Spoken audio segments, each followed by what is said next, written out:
ಪ್ರಕೃತಿಯ ನವರತ ಮನುಜನ ತಿದ್ದುತ್ತಿರುವಂತೆ ವಿಕೃತಗೊಳಿಸುವನವನು ಆಕೆಯಂಗಗಳ ಭೂ ಕೃಷಿಕರ ಸತಂತ್ರಿ ಶಿಲ್ಪಿ ವಾಹನ ಯಂತ್ರಿ ವ್ಯಾಕೃತಿ ಸರೇ ನವಳ ಮಂಕುತಿಮ್ಮ.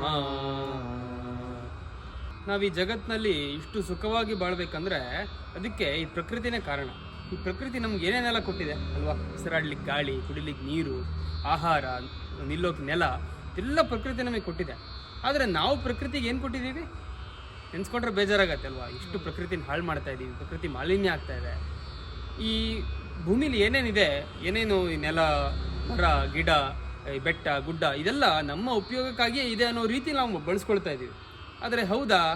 ಅದೇ ಬೇರೆ ಜೀವಿಗಳಲ್ಲಿ ಬದುಕ್ತದೆ, ಅವು ಯಾವ ಆ ರೀತಿ ಬದುಕ್ತಾ ಇಲ್ಲ. ನಾವು ಮಾತ್ರ ನಮ್ಮ ಉಪಯೋಗಕ್ಕಾಗಿ ಎಲ್ಲದನ್ನ ಒಂದು ರೀತಿ ಯೂಸ್ ಮಾಡ್ಕೊಳ್ತಾ ಇದ್ದೀವಿ. ಇದನ್ನೇ ಇಲ್ಲಿ ಗುಂಡಪ್ಪನವ್ರ ಹತ್ರ ಬೈತಾ ಇದ್ದಾರೆ, ಇದು ಮಾಡೋದು ಸರಿನಾ ಅಂತೇಳಿ ಹೇಳ್ತಾರೆ. ಈಗ ಭೂಮಿಯಲ್ಲಿ ಬೆಳೆ ಬೆಳೆಯೋದು ಸಹಜ, ಆದರೆ ಹೆಚ್ಚು ಇಳುವರಿ ಬೇಕಂತ ಅದಕ್ಕೆ ರಾಸಾಯನಿಕಗಳನ್ನು ಹಾಕ್ತೀವಿ, ಭೂಮಿ ಹಾಳಾಗತ್ತೆ ಅಲ್ವಾ? ಹೆಚ್ಚು ನಮಗೆ ಅವಶ್ಯಕತೆಗಿಂತ ಇನ್ನೂ ಹೆಚ್ಚಾಗಿ ಇನ್ನಷ್ಟು ಈ ಖನಿಜಗಳನ್ನೆಲ್ಲ ನಾವು ಭೂಮಿಯಿಂದ ತೆಗಿತೀವಿ.